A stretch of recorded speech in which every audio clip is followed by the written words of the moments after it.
எல்லாருக்கும் வணக்கம். நான் Hema Subramanian. Welcome to home cooking Tamil. இன்றைக்கி ஒரு சூப்பரான north Indian lunch combo recipes தான் பார்க்க போகிறோம். நம்ம யூஸ்வலாக ரெஸ்டாரண்ட்ஸ்க்கு போனால் தான் இந்த மாதிரி ஆலு குல்ச்சா ரோட்டீஸ் இந்த மாதிரியெல்லாம் நம்மளுக்கு கிடைக்கும். இன்றைக்கி நான் உங்களுக்கு இந்த ஆலு குல்ச்சா எப்படி செய்யறதுன்னு காட்ட போகிறேன். அதோட சேர்த்து சாப்பிட்ற மாதிரி ஒரு சூப்பரான கடாய் பன்னீர். இந்த ரெண்டு காம்போவுமே அட்டகாசமாக இருக்கும். ஸோ வாங்க இது ரெண்டுமே எப்படி செய்யறதுன்னு பார்க்கலாம். ஆலு குல்ச்சா, அதாவது உருளைக்கிழங்கு குல்ச்சா, இது செய்யறதுக்கு முதல்ல மாவு பிசையணும். இதுக்கு ஒரு பவுலில் 2 கப்பு மைதா எடுத்து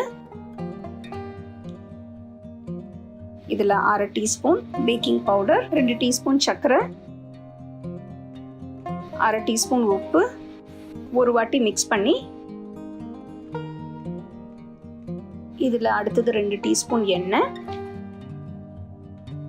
3 டேபிள் ஸ்பூன் தயிர், இதெல்லாம் போட்ட பிறகு கொஞ்சம் கொஞ்சமாக தண்ணி ஊற்றி மாவை நல்லா பிசையணும்.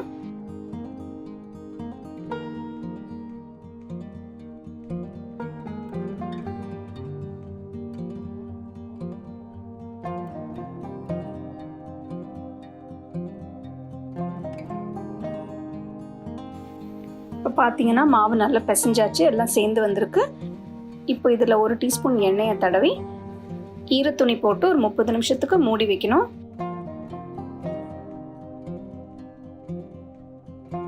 அடுத்தது நம்ம உருளைக்கிழங்கு மசாலா செய்யணும்.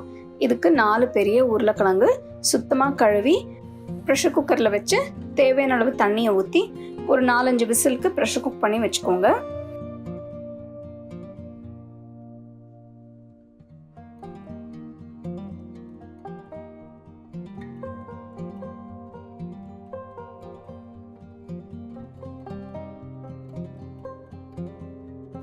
உருளைக்கிழங்கு நல்லா வெந்திருக்கு.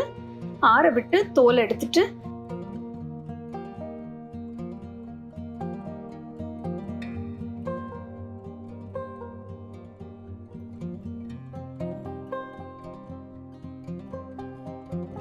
உருளைக்கிழங்கு சின்ன துண்டுகளா நறுக்கி ஒரு பவுல்ல போட்டுக்கோங்க.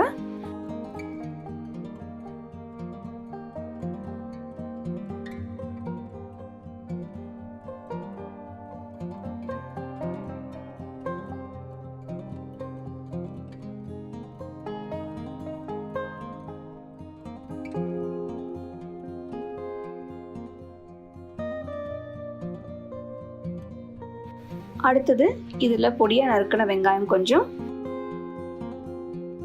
ஒரு துண்டு இஞ்சி பொடியாக நறுக்கினது, 2 பச்சை மிளகாய் பொடியாக நறுக்கினது, பொடியாக நறுக்கின கொத்தமல்லி கொஞ்சம். அடுத்தது இதில் 1 டீஸ்பூன் காஷ்மீரி மிளகாய் தூள், 1 டீஸ்பூன் கரம் மசாலா தூள், 1/2 டீஸ்பூன் ஜீரகத்தூள், 1 டீஸ்பூன் முழு தனியா தட்டி போடணும். அடுத்தது 1/4 டீஸ்பூன் ஆம்ச்சூர் பவுடர், அதாவது mango powder, 1/2 teaspoon chaat masala தூள், 1/2 டீஸ்பூன் உப்பு உங்களுக்கு தேவையான அளவு சேர்த்துக்கலாம். இதெல்லாம் போட்ட பிறகு உருளைக்கிழங்க நல்லா மிக்ஸ் பண்ணணும்.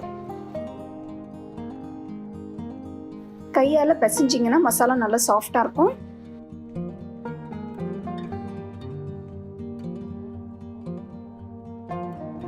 உருளைக்கிழங்கு மசாலா ரெடியாக இருக்குது. இதை எடுத்து வச்சிருங்க. 30 நிமிஷம் ஆயாச்சு. இப்போ மாவை திறந்து பார்த்தோன்னா நல்லா உப்பி இருக்குது, நல்லா சாஃப்டாக இருக்குது.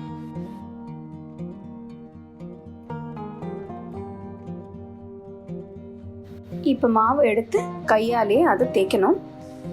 கொஞ்சம் மைதா மாவு எடுத்து மாவு மேலே தூவி 1 நிமிஷம் பிசைஞ்ச பிறகு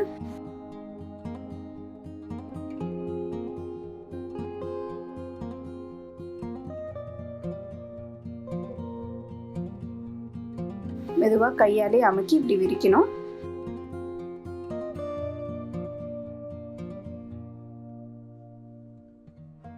மாவு எல்லா பக்கமும் நல்லா விரிச்சாச்சு. மாவு நல்ல 1 சென்டிமீட்டர் திக்னஸ்க்கு இருக்குது. இப்போ வெண்ணெய் எடுத்து அது மேலே முழுசாக தடவணும். வெண்ணெய் நல்லா மெதுவாக இருக்கணும் தடவும் போது, அப்போ தான் ஈஸியாக இருக்கும் தடவுறதுக்கு.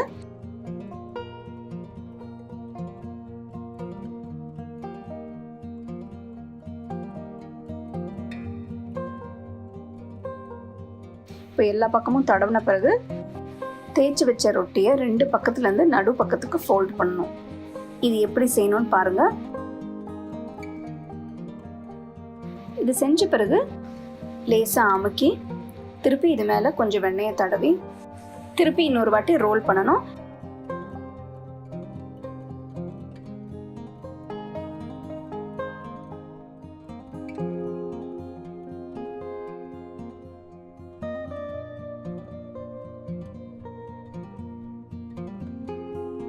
ரோல் பண்ணி எல்லா பக்கமும் நல்லா சீல் பண்ணிடுங்க.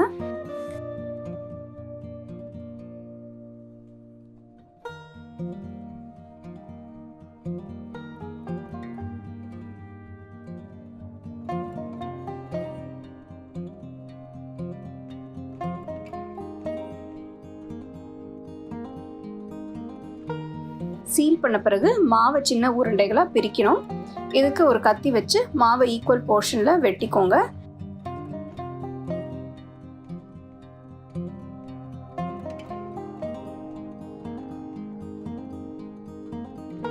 சின்ன உருண்டைகளா திருப்பி உருட்டி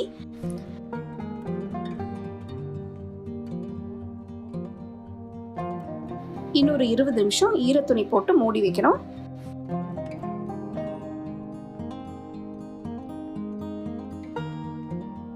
இருபது நிமிஷம் கழிச்சு நம்ம இப்போ ஆலு குல்ச்சா செய்ய போறோம்.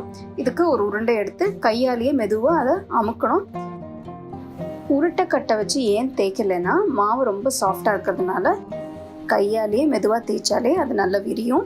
இப்போ மாவு கொஞ்சம் லேசாக விரிச்ச பிறகு கொஞ்சம் உருளைக்கிழங்கு மசாலா எடுத்து நல்லா உருட்டி தேய்ச்சி வச்ச ரொட்டிக்கு நடுவில் வச்சு எல்லா பக்கத்துலேருந்து ரொட்டி எடுத்து நடுவில் சீல் பண்ணிடுங்க.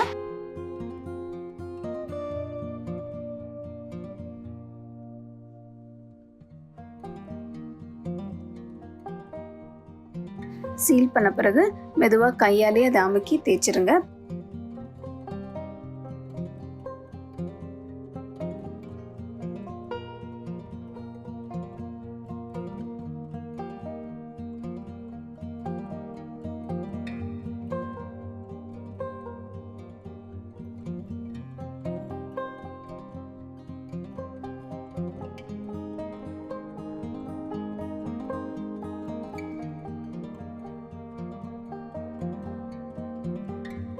பார்த்தீங்கன்னா அருமையான குல்ச்சா தயாரா இருக்கு. இப்போ இதுக்கு மேல கொஞ்சம் கலோஞ்சி விதைகள், பொடியா நறுக்கின வெந்தயக்கீரை இதையும் போட்டு மெதுவாக அமுக்கி வச்சிருங்க. வெந்தயக்கீரை இல்லைன்னா நீங்க கொத்தமல்லி கூட பொடியா நறுக்கி போட்டுக்கலாம். இப்போ ஒரு தவா எடுத்து நல்லா சூடான பிறகு ரொட்டிக்கு பின்பக்கம் தண்ணி எடுத்து முழுசா தடவணும்.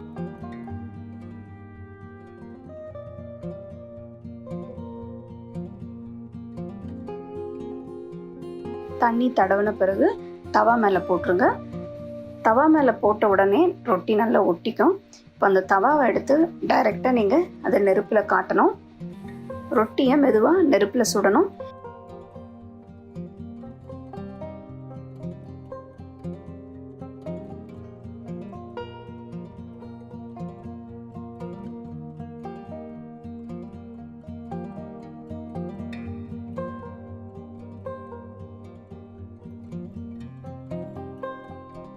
இப்போ முழுசாக எல்லா பக்கமும் சுட்ட உடனே தவாவை திருப்பி வச்சு மெதுவாக ரொட்டியை தவாலேருந்து எடுத்துருங்க. இப்போ பார்த்தீங்கன்னா அருமையான ஆலு குல்ச்சா தயாராக இருக்குது. இது மேலே கொஞ்சம் வெண்ணெயை தடவி நல்லா சூடாக சர்வ் பண்ணுங்க.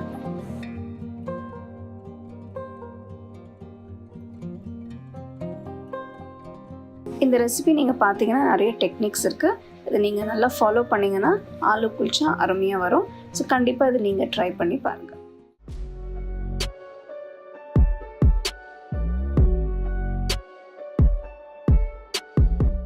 கடாய் பன்னீருக்கு முதல்ல ஒரு பேனில் கொஞ்சோண்டு எண்ணெய் விட்டு ஒரு பெரிய வெங்காயம் பெரிய துண்டுகளாக நறுக்கி போட்டுக்கோங்க. ஒரு குடமிளகா பெரிய துண்டுகளாக நறுக்கி போட்டுக்கோங்க.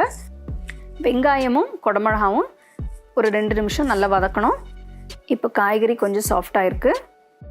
2 நிமிஷம் கழித்து தனியாக எடுத்து வச்சுருங்க. அதே பேனில் 400 கிராம் பன்னீர் பெரிய துண்டுகளாக நறுக்கி போட்டிருக்கேன்.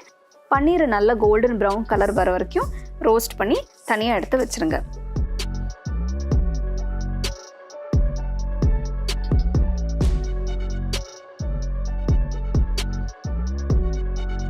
அடுத்தது கடாய் பன்னீருக்கு ஒரு மசாலா பவுடர் அரைக்க போகிறேன். இதுக்கு ஒரு கடாயில் 1 டேபிள் ஸ்பூன் முழு தனியா, 1/2 டீஸ்பூன் முழு மிளகு, 1 பீஸ் பட்டை, 2 பிரியாணி இலை, 1 டீஸ்பூன் ஜீரகம், 4 கிராம்பு, 4 காஞ்ச மிளகா இதெல்லாம் போட்டு 2 நிமிஷம் நல்லா வறுக்கணும். நல்ல வாசனை வர வரைக்கும் வறுத்து ஆஃப் பண்ணி தனியாக எடுத்து வச்சுருங்க. மசாலா ஆறின பிறகு மிக்ஸி ஜாரில் மாற்றி நல்ல பொடியாக அரைச்சி வச்சுக்கோங்க. அதே கடாயில் கொஞ்சம் எண்ணெயை ஊற்றி 5 பெரிய பூண்டு பல், பெரிய இஞ்சி துண்டு நறுக்கி போட்டுக்கோங்க. 2 பெரிய வெங்காயம் ஸ்லைஸ் பண்ணி போட்டுக்கணும். 3 தக்காளி நறுக்கி போடணும். இது நல்ல ஒரு 8 நிமிஷம் வதங்கின பிறகு நல்லா சாஃப்டாக இருக்குது.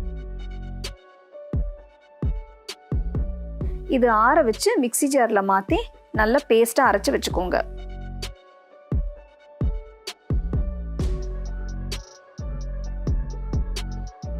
ஒரு கடாய் எடுத்து அதில் 1 டேபிள் ஸ்பூன் எண்ணெய், 1 டேபிள் ஸ்பூன் பட்டர் இது ரெண்டையும் போட்டு அரைச்சி வச்ச வெங்காயம் தக்காளி பேஸ்ட் இதில் போட்டு நல்லா வேக வைக்கணும்.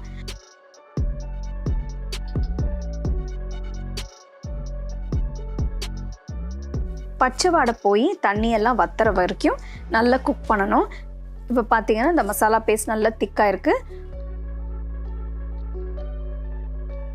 அரைச்சி வச்ச மசாலா தூளை இதில் போட்டு 1 teaspoon Kashmiri red chilli powder போட்டு 1 டீஸ்பூன் உப்பு இதெல்லாம் சேர்த்து நல்லா மிக்ஸ் பண்ணணும். 10 நிமிஷம் மீடியம் ஃப்ளேமில் வச்சு இந்த மசாலாவை நல்லா வேக வைக்கணும். இப்போ பார்த்தீங்கன்னா கலரெல்லாம் நல்லா மாறி இருக்கு, எண்ணெயும் செப்பரேட் ஆகிருக்கு. இப்போது வறுத்த வெங்காயமும் குடமிளகாயும் இதில் சேர்த்து நல்லா மிக்ஸ் பண்ணி இன்னும் கொஞ்சம் தண்ணியை ஊற்றி ஒரு 10 நிமிஷம் வேக வைக்கணும்.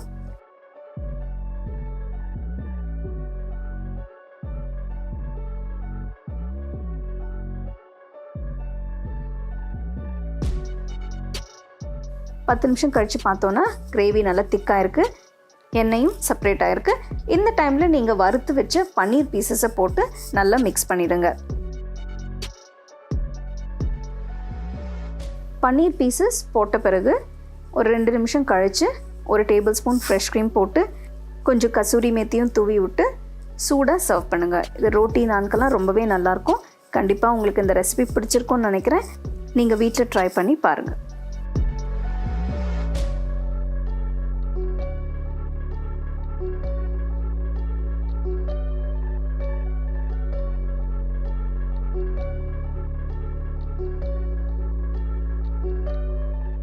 ரெண்டு பிரமாதமான ரெசிபீஸ் எப்படி சேர்த்துன்னு பார்த்தீங்க. இது நீங்கள் இன்ஸ்ட்ரக்ஷன்ஸ் எல்லாம் நல்லா ஃபாலோ பண்ணிங்கன்னா உங்களுக்கு இது நல்லாவே ரெஸ்டாரண்ட் ஸ்டைல் மாதிரி வரும். ஸோ கண்டிப்பாக இதை நீங்கள் ட்ரை பண்ணி எப்படி இருந்ததுன்னு எனக்கு சொல்லுங்கள். உங்களுக்கு இந்த ரெசிபி பிடிச்சிருந்தா லைக் பண்ணி ஷேர் பண்ணி ஹோம் குக்கிங் தமிழ் சேனலுக்கு சப்ஸ்கிரைப் பண்ணுங்கள். மறக்காமல் பெல் ஐக்கானை கிளிக் பண்ணுங்கள்.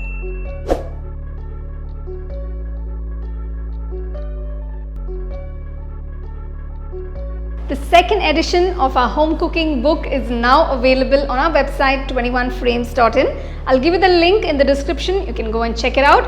The book is currently available only in India for now, so you can place your orders on 21frames.in.